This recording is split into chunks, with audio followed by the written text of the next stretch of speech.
What's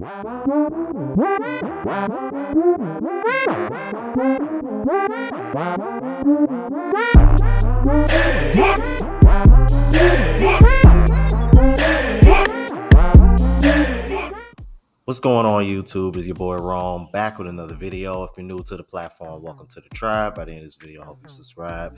So I came across this clip the other day, and this woman had a very interesting take, and I really want to know your guys' opinion and let me know what y'all think about it. And I'm going to share my thoughts and opinion on it as well, because I think this is probably the first time that I've heard a woman say this or admit this. And to be honest with you, I think this is something that men, we've mentioned this in this space quite often, and I don't know. I just really want to know what you guys think about this, because I found it very interesting to hear a woman say this, and I think this is the first time I've really heard this. So without further ado, let's go ahead and jump into it. If I'm making, let's say, 50,000, I don't want a man that's making 100. Like, I'ma feel what? Stop the cap. The only reason why I'm saying that is because then I'm gonna feel like I'm the broke one and it's not gonna be consistent. It's not gonna be the same. I feel like it has to be equal on both ends. I apologize for working 20 years to get here. I apologize for going to the Army for 8 years, getting shot at in Iraq so I can medically retire. I apologize, okay? I'm sorry that I just, didn't want to be a broke. I apologize. I apologize that, I wasn't brought up in an environment where I was facilitated to have parents around me to teach me to be around someone like you. I apologize that I'm insecure just a little bit, because maybe I'm feeling a little bit intimidated by the fact that you have so much money, and I'm trying to figure out how I can compete with you. Because I get you, Ma. I used to date somebody that was like a banker back in the day, and now he runs Viacom. And that motherfucker was rude and made me feel really inadequate. So I understand how you feel. That's why it's important to me. Possibly you are. Ever think of that? Talk about insecurities like that's supposed to be my problem. It's not my problem to goddamn control your feelings. They're your feelings. I cannot dictate whether you feel secure or insecure if that's in your mind. It's a figment of your imagination, man. If you think that you are inadequate for a man, it is a possibility that you are not. But why are we both triggered? Because we're both pretty much saying the same shit. Exactly. That's a weird ass answer, and I don't know what I'm... Honestly, if I'm making... Now, if I told you my honest opinion, you guys, I think this is another case when I say women really don't want leaders. They just want a man to pay for everything. So in order to make themselves feel more superior, they would rather deal with a man that makes less money or, closer to what they make. So that way they feel like they have some kind of superiority in the relationship. Because you heard what the other woman said. I messed with this guy who was working at Viacom, and now he making all this money, and he made me feel less than, and yada yada yada. This is what I'm talking about when I say they don't want leaders. They don't want to be critiqued.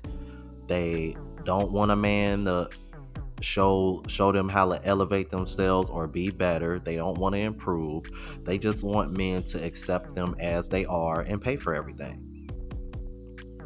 So honestly, I gotta kind of call cap on this, because I'm thinking to myself, you mean to tell me you really wouldn't want a man that makes 2 times more than you? I'm like, y'all don't find that a little bit weird? I mean, it would be different if she said, I really don't care how much he make, long as he's stable and can provide for himself. If she would have said something along the lines of that, I think that would have been a little bit more believable. But when you sitting over here and say, if I make 50K, I don't want a man that makes 100K. The reason why is because you don't want to be led. You don't want to be led. Because when you're dealing with a man that makes that much more than you, what a lot of these women don't realize is that it comes with a certain level of, I remember a woman saying this, it comes with a little bit of misogyny, and women don't like that. So this is one of those cases where I think this is a situation where you got 2 different groups of women, and she falls under that group of women that will deal with a man that's a little bit lower on a totem pole, just off of the strength that she doesn't want to feel inferior to her man. Which is weird, because when you ask a lot of these women what they want, they all want a man that's superior to them. So it kind of contradicts itself. Y'all let me know y'all opinion and what y'all thought about that, because I thought it was kind of weird, because that's my first time really hearing that. Assumes Let's that keep you're it perfect. moving. I make 70,000 a year. Oh no, that's only 35. Yeah, an that's hour. pretty basic. What do you mean? $35 an hour is good money. No, I get paid 31 an hour, 32 an hour, and that's like. No, but listen to what he's saying. Hey, so what he's making, if he's making something like yours, it's not okay. No. You see what I be saying, yo? Wait, no, let me finish. I practice hypergamy. I don't know. It's when I date men above my caliber. Okay. I don't date men on my same. I do too. I'm talking about 10,000, 20,000 more than me. So right now I'm at 70,000 a year. He got to be at 100,000. Why would I want a man that could barely provide the same lifestyle that I could provide for myself? Because there's no gender role. No, I don't think he knows. I don't think he knows. No, I said it. So what? No judgment zone. Okay. I said what I practice. You might practice Jesus. You might be Buddhist. You might be Islam. I practice hypergamy. I date men on a higher caliber than myself. If I work for Con Edison and I am the electrician man, I'm the supervisor. What I'm about to say. Now, here goes a different situation. As you can see, this woman says she makes 31, 32 an hour. That actually puts her like a little over 60,000. So a man making 70,000 or more, when she says she wants to make a man that makes 10 to 30,000 more than her, that falls in line. But that's just her being greedy. And here's what I find so funny. I've been looking for this clip for the longest because, ma'am, if you're gonna have any success practicing hypergamy, maybe you should learn how to pronounce it first. Yeah. Probably don't even know how to spell it right.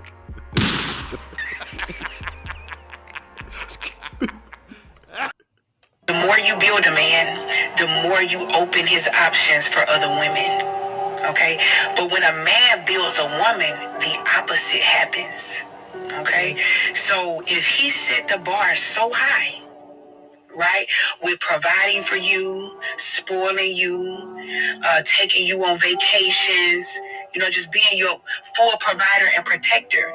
If a woman did a man like that wrong, the chances of her finding another man like that is slim to none. That's why there's no risk involved when a man builds a woman. When he invests in a woman, when he spoils a woman, there's no risk in doing that because you set the bar so high that if another man would try to come in and replace you, he will fail at it. So true. Money gives men access to women that they would have never been able to pull had they been broke. Rick Ross, look at the women he was able to pull. Rod Wave, look at his baby mama. You think if he was broke and had no money, you think he'll be able to pull a woman like that? No. Look at Chris Rock, Kevin Hart. He's short. Look at his wife. Look at the woman he's able to pull, right? Wow. It ain't because they look good. It ain't because they tall, handsome, and fine, right? It's the money that gives them access to those type of women. So true. Who Jay-Z married to? It wasn't his looks that pulled Beyonce. Okay? Look at Biggie Smalls when he was alive and he had pulled Faith Evans. Wow. Baby, back then in the 80s and 90s, Faith Evans was beautiful. Wow. She was that girl. Yeah, look how he was able to pull her. It wasn't his looks. Okay? Even though you may laugh and be like, yeah, they ain't fine. But these are 1% men. This is so right? Who are rich. Look at Country Wayne. This man has 10 kids. And women was in the comment section when he did an interview talking about that's the type of man I need. Wow. This man got 10 kids. But because he has money, a lot of women don't care about a man's past. They don't care that he created a whole bunch of broken homes. They care about his future. Right? Yes. But see, men, they care about a woman's past. That's why you don't give your prime years and your wound up to Pookie and Ray Ray. who can't provide for you and love you. When you build a man, know that you are increasing his market value in the dating world. Thank you. And the opposite is happening with you because, see, the chances of a man running into a woman who got her life together, her own money, her own car, her own crib, her own motion is a lot higher than a woman running into a man who's doing better than her. The probability, I'm not talking about exceptions to the rules. There's always an exception to the rule, but the probability of you running into a man doing better than you is rare. Okay? So in the chances of a man running into a woman who's doing better than him is higher. He has a better chance finding a good woman. So true. For you men who get in the comments and say, I want a loyal woman who was with me through my struggle days. And my question to you is, why are you looking for love while you struggling? That's number one. Number two, y'all know what happened when y'all make it? Y'all choose the woman who was at the finish line the entire time. You leave the woman who invested in you, who took care of you, who fed you, who loved you when you had nothing. You leave her behind. And you choose the woman who was at the finish line the entire time. Talk to me. So that's why I tell women, don't build no man. No way. Because pick-me's never get picked. So they're always overlooked. So true. So women, you gotta ask yourself, are you gonna be the woman out of his league, or are you gonna be the dream girl? Those are two different type of women. Let me know in the comments. Come on, let me know. Now, see, I was with her till she got to the end and wanted to sit over here and say that the men end up choosing the women that are at the finish line. Typically, the men that do that, those are the men that didn't have a woman that was down from the beginning. And like you said, there's exceptions to the rules. What you're trying to, you can't sit over here and say exceptions to the rules and then try to argue exception to the rules at the same time. And I find it funny you were so quick to bring up all those examples of all those men that got these really, really good looking women because of how successful they are, but you wasn't so quick to bring up examples of men that are successful now that are still with the same wives that they were with prior to them getting famous and being successful.